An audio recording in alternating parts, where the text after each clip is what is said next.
गुरु प्यारी साध संगत जी, राधा स्वामी। प्यारी साध संगत जी, आप सभी को प्रेम भरा प्रणाम।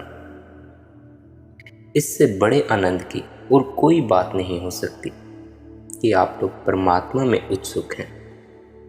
आप लोग जीवन के सत्य को और सार्थकता को जानने के लिए प्यासे हैं। अगर सच में आपकी कोई प्यास है, कोई आकांक्षा है, जीवन को जानने के लिए कोई हृदय में पीड़ा है, तो मैं आप सभी को प्रणाम करता हूँ।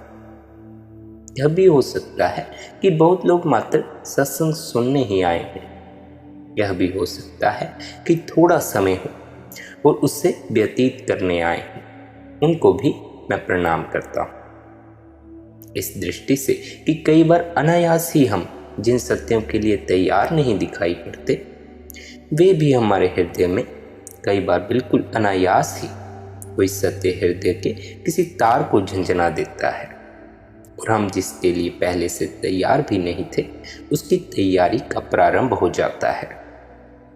इसलिए वे लोग जो प्यासे हैं उस परमात्मा को पाने के लिए, उस सत्य को पाने के लिए, और वे लोग जो प्यासे नहीं भी हैं, उन सभी के चरणों में मैं प्रणाम करता हूँ। हम साधारणता मान लेते हैं कि हम जी रहे हैं, लेकिन बहुत कम लोग हैं जो ठीक ठीक अर्थों में जीते हैं। बहुत कम लोग हैं जिन्हें इस बात का पता भी चल पाता है कि उनके पास जीवन था। बहुत कम लोग हैं जिन्हें इस बात का बोध हो पाता है कि क्या रहस्यपूर्ण सत्ता उनके भीतर निवास कर रही थी। हम करीब करीब अपरिचित और अनजान ही अपने से जीते चले जाते हैं। निश्चित ही ऐसा जीवन कोई आनंद, कोई शांति न दे पाए तो अस्वाभाविक नहीं होगा। यही स्वाभाविक होगा कि जीवन एक दुख और चिंता और परेशानी और एक पीड़ा बन जाए। वैसा ही हमारा जीवन है। स्वाभाविक है कि जीवन को जानने की उत्सुकता पैदा हो। हम जानना चाहें कि हम क्यों हैं, हमारी सत्ता क्यों है, हमारे होने का प्रयोजन क्या है, हमारे होने का अर्थ क्या है, जिसकी वजह से हमें होना पड़ा है। और अगर हमें यह भी पता न चल पाए कि हमारे होने का क्या प्रयोजन है, क्या अर्थ है, तो हम जिएंगे तो जरूर, लेकिन जीवन एक बोझ हो जाएगा। घटनाएं घटेंगी और समय व्यतीत हो जाएगा। जन्म से मृत्यु तक हमारी यात्रा पूरी हो जाएगी, लेकिन किसी सार्थकता को, धन्यता का अनुभव नहीं कर पाएंगे। बहुत थोड़े से लोग ही जीवन की सार्थकता को जान पाते हैं। हर एक मनुष्य के लिए जीवन को जानने के लिए सर्वप्रथम आवश्यक होगा कि उसके भीतर कोई प्यास पैदा हो। बुद्ध एक बार एक गांव के पास ठहरे हुए थे और एक व्यक्ति ने सुबह सुबह आकर उनसे कहा, आप इतने दिनों से, इतने वर्षों से लोगों को समझा रहे हैं परमात्मा के लिए, मोक्ष के लिए और आत्मा के लिए। कितने लोगों को परमात्मा उपलब्ध हुआ है? बुद्ध ने कहा, मैं लोगों को समझा रहा हूँ, मैं लोगों को कह रहा हूँ। कोई 40 वर्ष से मैंने लोगों को परमात्मा के और जीवन के अर्थ के संबंध में बातें कही हैं, और यह भी तुम्हारा कहना ठीक है कि कितने लोगों को मोक्ष और कितने लोगों को परमात्मा का अनुभव हुआ। तुम ठीक ही पूछते हो, लेकिन इसके पहले कि मैं तुम्हें कोई जवाब दूं, मैं यह चाहता हूं कि तुम गांव में जाओ, छोटा सा गांव है, और सारे लोगों से पूछो कितने लोग परमात्मा को चाहते हैं, कितने लोगों की आकांक्षा है कि वह उस परमात्मा को पा सके, कितने लोगों के मन में परमात्मा के प्रति प्यास है। वह आदमी गया, उसने गांव के सारे लोगों से सुबह से सांझ तक पूछा। थोड़े से लोग थे उस गांव में। उसने सभी लोगों की आकांक्षाओं की एक पर्ची बनाई। कोई धन चाहता था, कोई पद चाहता था, कोई यश चाहता था, किसी की कोई और चाह थी, लेकिन परमात्मा को चाहने वाला कोई भी नहीं था। वह वापस लौट आया। बुद्ध ने कहा कि अगर कोई परमात्मा को ना चाहता हो तो ऊपर से परमात्मा किसी के ऊपर थोपा नहीं जा सकता, कोई किसी को दे नहीं सकता। भीतर प्यास होनी चाहिए तो पानी की खोज होती है। और भीतर प्यास हो तो पानी अवश्य मिल जाता है। तो सबसे पहले ज़रूरत है, जो लोग भी जीवन के संबंध में उत्सुक हों, जो जानना चाहते हों उस रहस्य को, उस अर्थ को जो उनके भीतर है, तो आवश्यक होगा कि वे इस बात को खोज लें कि उनके भीतर कोई प्यास है भी या नहीं। हम में से बहुत से लोगों के भीतर कोई प्यास ही नहीं है। हम में से बहुत लोगों के भीतर कोई परमात्मा को पाने की आकांक्षा नहीं है। हमारे भीतर कोई जलती हुई अतृप्ति नहीं है, कोई असंतोष नहीं है। हम करीब करीब संतुष्ट लोग हैं। हम जैसे हैं करीब करीब उससे संतुष्ट हैं, और हमें ख्याल भी पैदा नहीं होता, अतृप्ति भी पैदा नहीं होती। हमारे भीतर कोई तीव्र ज्वाला असंतोष की जलती नहीं है। साधारणतः सारे धार्मिक लोग समझाते हैं संतुष्ट हो जाएं, लेकिन संत कहते हैं असंतुष्ट हो जाएं, क्योंकि जो आदमी संतुष्ट हो जाएगा उसके जीवन में कोई खोज, कोई अन्वेषण संभव नहीं होगा।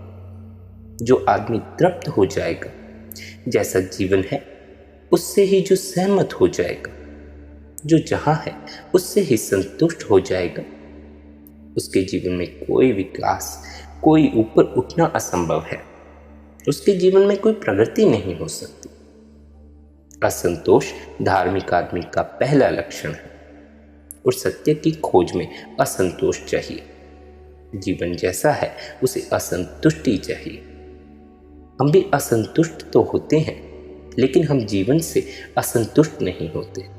हम जीवन की चीजों से असंतुष्ट होते हैं। एक आदमी जिस पद पर है उससे असंतुष्ट हो जाता है, दूसरा पद चाहता है। एक आदमी के पास जितना धन है उससे असंतुष्ट हो जाता है, और ज्यादा धन चाहिए। एक आदमी के पास जो चीजें हैं उनसे वह असंतुष्ट हो जाता है, उसे और दूसरी चीजें चाहिए।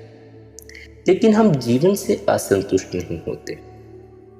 जो मनुष्य वस्तुओं से असंतुष्ट हो रहा है उसकी धर्म में कोई उत्सुकता नहीं है। लेकिन जो मनुष्य जीवन से ही असंतुष्ट हो जाता है उसका धर्म में प्रवेश प्रारंभ हो जाता है। धार्मिक जीवन की शुरुआत जीवन के प्रति असंतोष से होती है। लेकिन हम सारे लोग अपने असंतोष को वस्तुओं पर ही समाप्त कर देते हैं, और जीवन से असंतुष्ट होने के लिए हमारे पास असंतोष की शक्ति भी शेष नहीं रह जाती। हम सारे लोग ही असंतुष्ट हैं, लेकिन उन चीज़ों से असंतुष्ट हैं जिन चीज़ों का असंतोष हमें संसार में और गहरे ले जाता है। लेकिन उस सत्ता के प्रति असंतुष्ट नहीं है जो हमें सत्य की तलाश में ले जा सके। यह सोचना आवश्यक है, यह विचारणीय है कि असंतोष की दिशा बाहर की तरफ ना हो और भीतर की तरफ हो जाए। जो व्यक्ति भी भीतर के प्रति असंतुष्ट हो जाएगा वह अनिवार्य ही सत्य की खोज की आकांक्षा और प्यास को अपने भीतर जागता हुआ अनुभव करेगा। हम जानते हैं जीवन जैसा बाहर है, जीवन का जैसा विस्तार बाहर है उससे हम परिचित हैं, लेकिन हमारे भीतर भी एक जीवन का विस्तार है, उससे हमारा कोई परिचय नहीं है। और परिचय न होने का कारण यह नहीं है कि हमारा ज्ञान कम है। परिचय न होने का कारण यह नहीं कि हमारे पास योग्यता कम है। परिचय कम होने का कारण यह भी नहीं कि हमारे पास क्षमता नहीं है। और यह भी कोई कारण नहीं है कि केवल कुछ थोड़े से लोग ही हैं जो उस परमात्मा को पा सकते हैं। क्षमता प्रत्येक के भीतर है, योग्यता प्रत्येक के भीतर है, लेकिन हमारा असंतोष भीतर की तरफ नहीं है। हम अपने होने से असंतुष्ट नहीं हैं, हम करीब करीब तृप्त हैं अपने होने से। और यह कितना आश्चर्यजनक मालूम होता है अगर हम खोजें, थोड़ा सोचें और यह विचार करें, तो क्या हमें यह दिखाई पड़ेगा कि हमारी सत्ता जैसी है, हमारी चेतना की जैसी स्थिति है, वह संतोष होने लायक है? क्या हम संतुष्ट होना पसंद करेंगे? लेकिन हम कभी इस तरफ कोई ध्यान नहीं देते। हमारा कोई ख्याल, हमारा कोई विचार इस तरफ नहीं जाता। और यह स्मरण रखिए, जिस तरफ हमारा ध्यान नहीं जाता उस तरफ के द्वार बंद रह जाते हैं। ध्यान जहाँ जाता है वहीं के द्वार खुलने शुरू होते हैं, और जहाँ ध्यान नहीं जाता वहाँ के द्वार बंद हो जाते हैं। यदि कोई युवा मैदान में खेल रहा हो, उसके पैर में चोट लग गई हो, जब तक खेल पूरा न हो जाए तब तक उसे पता भी नहीं चलता कि पैर में चोट लगी हुई है।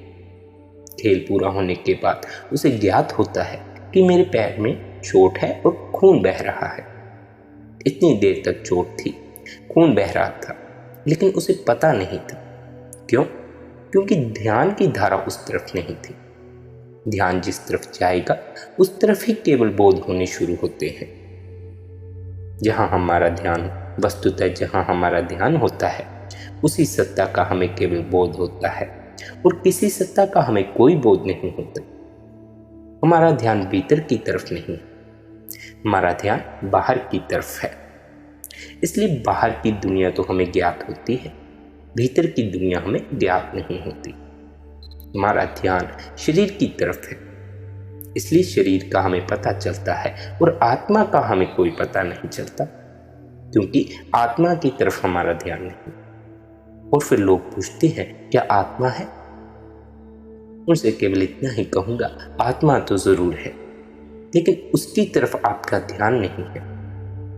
इसको स्मरण रखिए, जिस तरफ आपका ध्यान होता है उसी सत्ता का केवल बोध होता है, और कोई बोध आपको उपलब्ध नहीं हो सकते हैं। हमारा ध्यान भीतर की तरफ नहीं है, हमारा सारा ध्यान बाहर की तरफ बंटा हुआ है।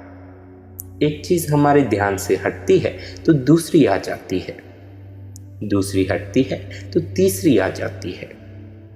कोई विराम नहीं मिल पाता जहां कि हम भीतर की तरफ ध्यान को ले जा सकें, और इसीलिए बाहर का असंतोष हमारे ध्यान को भीतर नहीं आने देता। जीवन के प्रति असंतुष्ट होना आवश्यक है, तो ध्यान की धारा भीतर की तरफ आनी शुरू हो जाती है। यह कैसे होगा? क्या रास्ता है? कैसे ध्यान भीतर चला जाए और हम सत्ता को अनुभव कर सकें?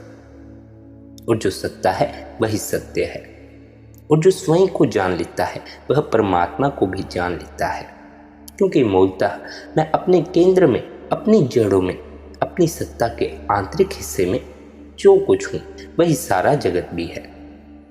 सारी बात, सारी चेष्टा, सारी साधना और सारे धर्म एक ही बात से संबंधित है कि ध्यान की धारा, वह जो कॉन्शियसनेस है हमारी, उसकी जो धारा है वह बाहर की तरफ न बहकर भीतर की तरफ कैसे बह जाए।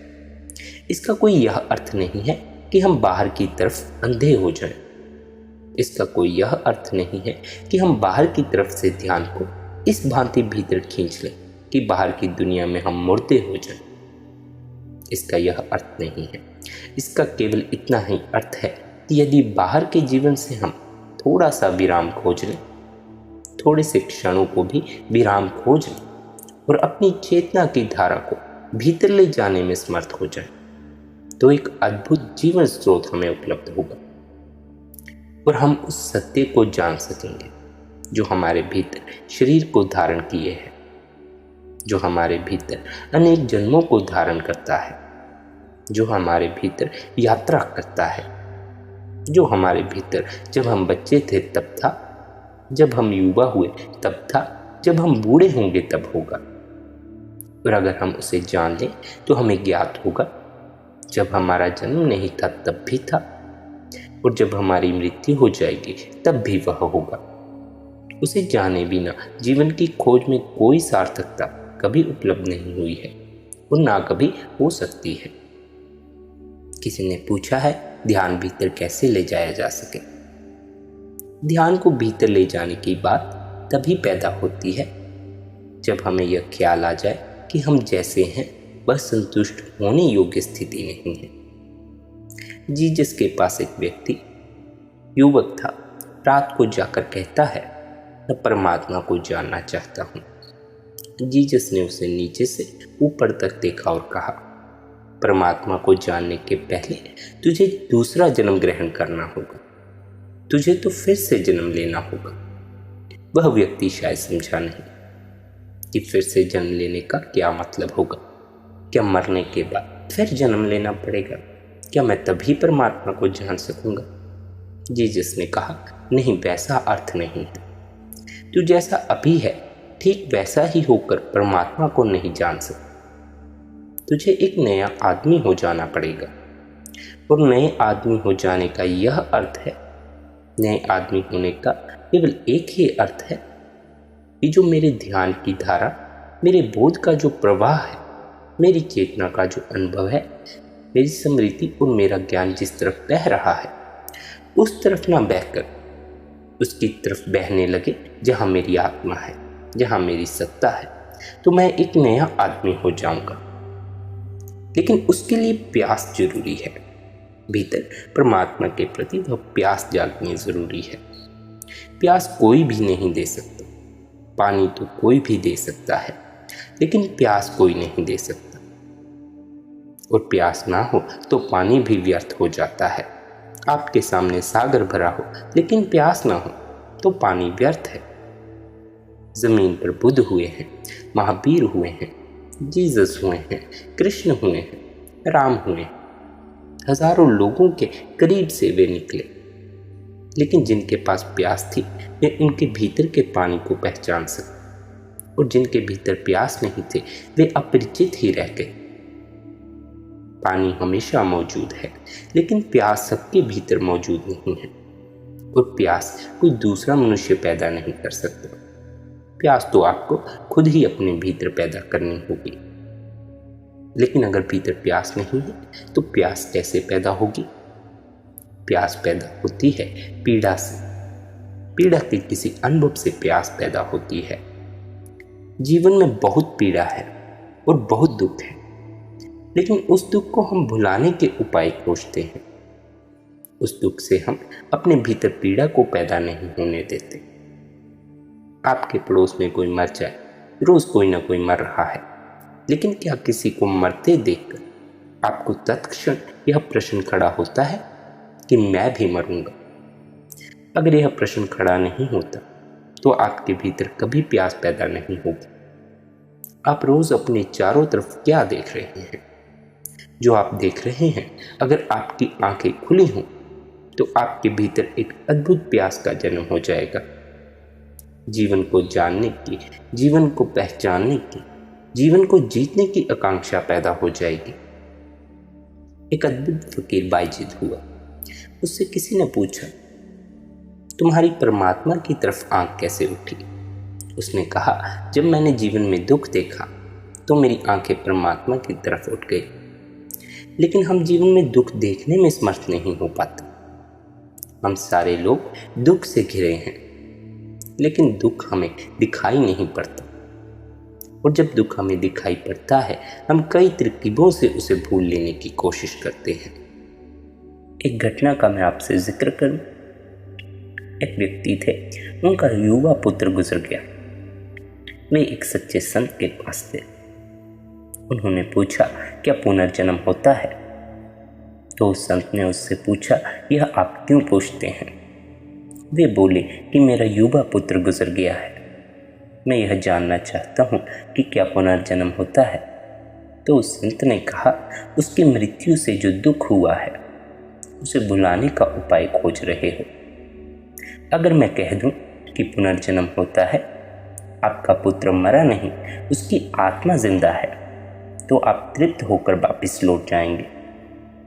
वह जो पुत्र की मृत्यु से जो आघात आपके ऊपर पहुंचा है उसे आप झुठला लेने की, भुला देने की कोशिश में लगे हैं।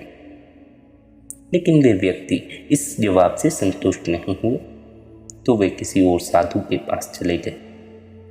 आप तो जानते ही हैं कि आजकल बहुत से ढोंगी साधु भी हैं। परमात्मा को तो उनके पास ज्ञान नहीं, लेकिन दूसरों को उलझा देते हैं। तो वे उस साधु के पास गए और उस साधु ने उनसे कह दिया, चिंता की कोई बात नहीं, मैं जानता हूँ तुम्हारे पुत्र का जन्म तो स्वर्ग में हो गया है। वे व्यक्ति बहुत तृप्त होकर घर लौट आए। उस व्यक्ति के पुत्र की मृत्यु, उसके पास एक मौका थी कि उसमें वह जाग सकते थे, और प्यास पैदा हो सकती थी, लेकिन उन्होंने अपने ही हाथों वह मौका खो दिया। कोई इस सत्य को स्वीकार करके राजी नहीं है कि मृत्यु सत्य है। सभी इसे जुटला देना चाहते हैं। यहाँ तक कि जो मर चुका है उसे भी पुनर्जन्म में जीवित देखना चाहते हैं। हम रोज मौका खो रहे हैं। जीवन में वे ही समस्याएं हैं, अगर हम उन्हें गौर से देखें तो एक जागरण, एक प्यास, एक असंतोष पैदा हो सकता है। और अगर हम उन्हें जुटलाने की कोशिश करें, भुलाने की कोशिश करें और जिंदगी के हर मसले पर कुछ विचार करके शांत हो जाएं, तो जीवन हमारे भीतर उतने दंश को पैदा नहीं कर पाएगा जो कि हमें जगा दे और हमारी नींद को तोड़ दे। नींद को तोड़ने के लिए ज़रूरी है कि जीवन के दुख का भार बहुत तीव्र हो जाए। आपने देखा होगा, अगर सपना आप देखते हो, सुखद सपना देखते हो, तो सपना टूटना आसान नहीं होता। लेकिन अगर आप दुखद सपना देखते हो, किसी पहाड़ से गिर गए या कोई पत्थर आप पर गिर गया या कोई एक्सीडेंट हो गया, तो सपना ज़्यादा देर नहीं चल पाता, सपना टूट जाता है। सपना केवल दुख में टूटता है और जीवन में भी जो सोए हुए हैं वे भी केवल दुख में ही जागते हैं। इसलिए जब कुंती से कृष्ण ने कहा मांगो क्या मांगना है, तो कुंती ने दुख मांगा और दुख जीवन भर मिला भी, क्योंकि दुख एक वरदान है। अगर उसे कोई देख पाए केवल तभी, अन्यथा दुख एक अभिशाप है। अगर कोई उसे भुलाने की कोशिश करे तो दुख एक अभिशाप बन जाता है। और जीवन में तो दुख पहले ही बहुत है, चारों तरफ सारा जीवन दुख से भरा हुआ है। लेकिन हम अपने छोटे छोटे सुखों में दुख को भुलाने का उपाय कर लेते हैं और अपनी आंखें बंद कर लेते हैं, तब प्यास पैदा नहीं हो पाती। फिर जो ईश्वर की और आत्मा की हम बातें करते हैं वे सब बातें व्यर्थ होती हैं। वे हमारे भीतर कोई गहरी आकांक्षा पैदा नहीं करती। वह सब हमारी बातचीत होती है, हमारा संस्कार होता है, हमारी शिक्षा होती है। हम उन बातों को सीख गए हैं, उन बातों को दोहराते हैं, लेकिन उन बातों से हमारे भीतर कोई ऐसी आकांक्षा पैदा नहीं होती कि जीवन में क्रांति हो जाए। जीवन में क्रांति के लिए ज़रूरी है दुख को जानना। अगर मान लीजिए आप एक भवन में 100 बंदों के साथ बैठे हुए हैं और उस भवन में आग लग जाए और आपको पता लग जाए कि भवन में आग लगी है, तो आप बाहर हो जाएंगे। उस वक्त आप किसी से भी नहीं पूछेंगे कि बाहर जाने का रास्ता कौन सा है। आप यह भी नहीं पूछेंगे कि बाहर कैसे जाएं। आप यह भी नहीं पूछेंगे कि इतनी भीड़ है मैं कैसे निकलूँगा। आप कुछ भी नहीं पूछेंगे, आप सिर्फ बाहर होने के प्रयास में लग जाएंगे। अगर आपको बोध हो जाए कि भवन में आग लगी हुई है, तो आप बाहर होने का प्रयास करने लगेंगे। और ऐसा नहीं कि प्रयास ही करेंगे, आप बाहर हो भी जाएंगे। कैसे हो जाएंगे ये शायद आपको भी ना पता हो, लेकिन केवल इस बात का ज्ञात कि भवन में आग लगी है आपको बाहर पहुंचा देगी। अगर आपको दिखाई पड़ जाए कि संसार में आग लगी हुई है और जीवन दुख से घिरा है, तो आपके भीतर बाहर निकलने की और संसार के ऊपर उठने की आकांक्षा पैदा हो जाएगी। आपके भीतर एक क्रांति संभव हो जाएगी। यह दुख कहीं से लाना नहीं है, चारों तरफ मौजूद है। मृत्यु कहीं से लानी नहीं है, उसकी कोई कल्पना नहीं करनी है। वह निरंतर मौजूद है और प्रति क्षण घट रही है। सच तो यह है कि हम खुद भी प्रति क्षण मरते जा रहे हैं। अगर हम अपने पर भी विचार करें तो हम पाएंगे हम काफ़ी मर चुके हैं। हर आदमी जन्म के बाद मर रहा है और धीरे धीरे मरता जा रहा है। जितने दिन आपके निकल गए हैं उतने ही आप मर चुके हैं। थोड़े बहुत दिन और होंगे और आपकी यह मरण की क्रिया पूरी हो जाएगी और आप समाप्त हो जाएंगे। एक और सच्चे साधु की कथा आपसे कहूँ। एक नाथ नाम था उनका। उनके पास एक व्यक्ति बहुत दिनों तक आया और उस व्यक्ति ने अनेक दफ़ा एक नाथ से बहुत से प्रश्न पूछे। एक बार उसने एक अजीब बात एक नाथ से पूछी। सुबह ही थी और एक नाथ अपने मंदिर में बैठे हुए थे। उस युवक ने आकर पूछा कि मैं आपको जानता हूँ, बहुत दिन से आपको जानता हूँ। और आपको जानकर मुझे कई तरह के विचार मन में उठते हैं, कई प्रश्न उठते हैं। लेकिन एक प्रश्न मैं आपसे हमेशा छिपा लेता हूँ, बाकी सारे तो पूछ लेता हूँ, लेकिन यह एक प्रश्न मैं आपसे नहीं पूछता, वह मैं आज आपसे पूछना चाहता हूँ। एक नाथ ने कहा, कहो क्या प्रश्न पूछना है। उस युवा ने कहा कि मैं पूछना चाहता हूँ, आपका बाहर से तो जीवन एकदम पवित्र है, लेकिन भीतर भी पवित्रता है या नहीं। आप बाहर से तो एकदम ही ईश्वरीय मालूम होते हैं, दिव्य मालूम होते हैं, लेकिन भीतर क्या है। मैं भीतर के संबंध में कुछ पूछना चाहता हूँ। भीतर आपके पाप उठते हैं या नहीं, भीतर आपके बुराइयां पैदा होती हैं या नहीं, आपके भीतर विकार उठते हैं या नहीं। एक नाथ ने कहा, रुको, उससे पहले मैं तुम्हें एक जरूरी बात बता देता हूँ, कहीं मैं भूल न जाऊं। कल अचानक मैंने तुम्हारा हाथ देखा तो मुझे दिखाई पड़ा कि तुम्हारी मृत्यु करीब आ गई है। 7 दिन बाद तुम मर जाओगे। तो मैंने सोचा पहले यह तुम्हें बता दूं और फिर तुम्हारे प्रश्न का उत्तर दूं, ताकि मैं भूल न जाऊं। और फिर एक नाथ ने कहा, अब पूछो क्या पूछते थे।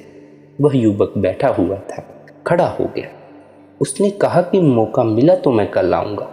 उसके हाथ पैर कांपने लगे। एक नाथ ने पूछा, इतनी क्या जल्दी है? 7 दिन हैं, बहुत हैं, इतनी क्या घबराहट है? और मरना तो एक दिन सभी को पड़ता है। लेकिन वह युवक अब एक नाथ की बातें नहीं सुन रहा था।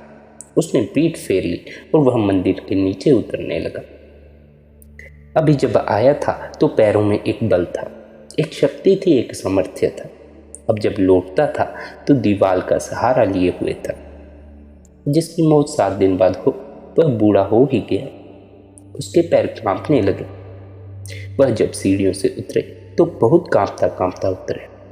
वह रास्ते पर जाकर गिर पड़ा, बेहोश हो गया। लोगों ने उसे उठाया और घर पहुंचाया।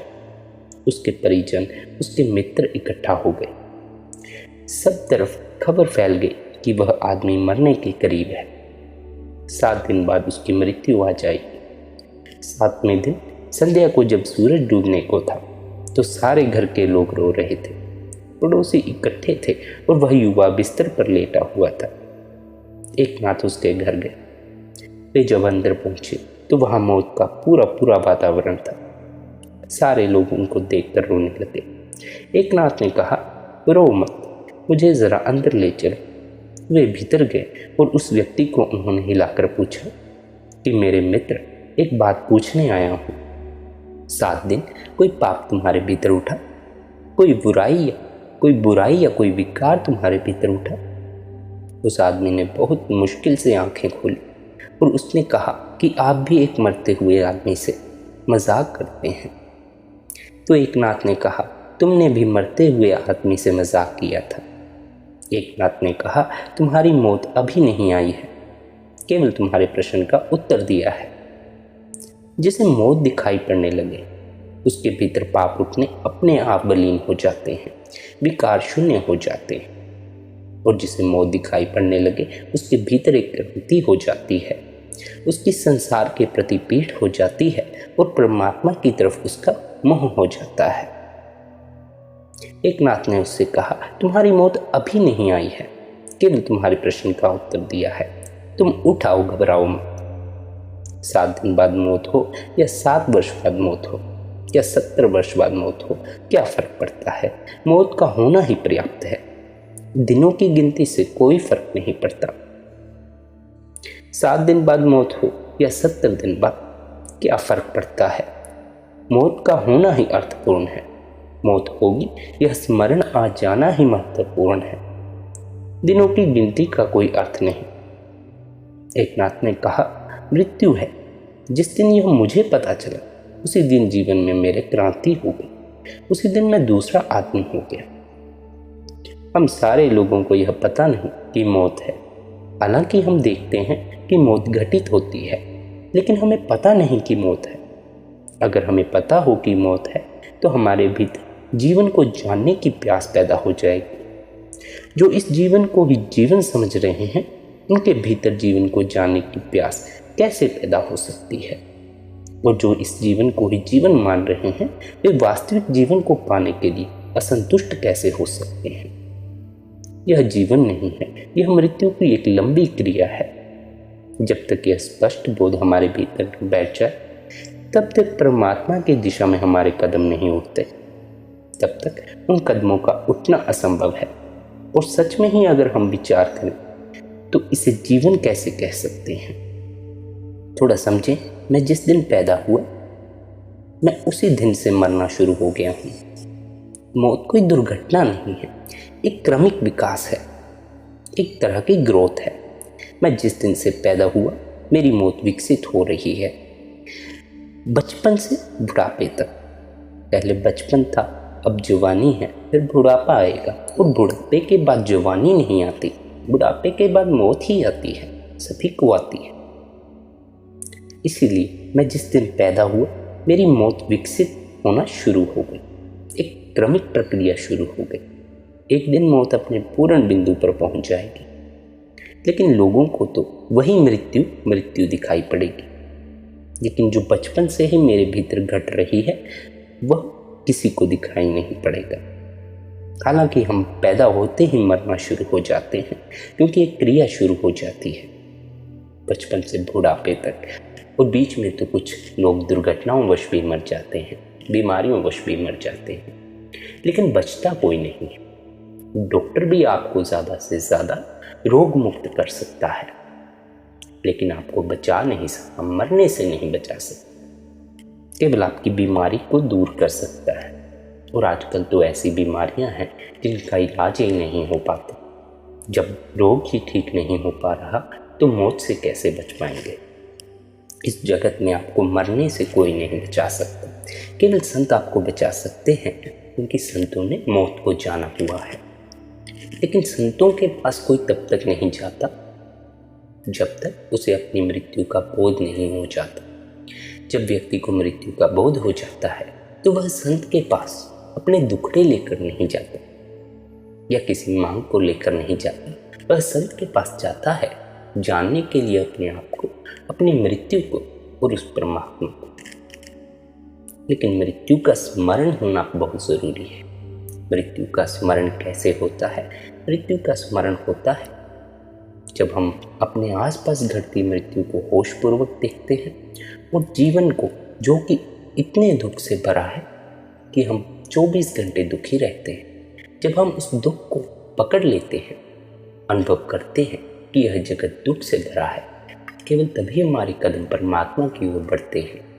क्योंकि दुख से बचने का केवल एक ही इलाज है, वह परमात्मा है।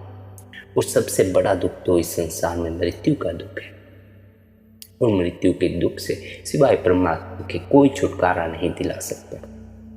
इसलिए दुख से बचने की चेष्टा न करें, दुख को जानने की चेष्टा करें। दुख स्वभाव है, दुख यहाँ बना ही रहेगा, आप दुख से बच नहीं सकते। केवल आप दुख से परे हो सकते हैं, वह भी तब जब आप अपने भीतर उतर जाते हैं। अपने भीतर उतरने का प्रयास करें, दुख से बचने का प्रयास न करें। राधा स्वामी जी।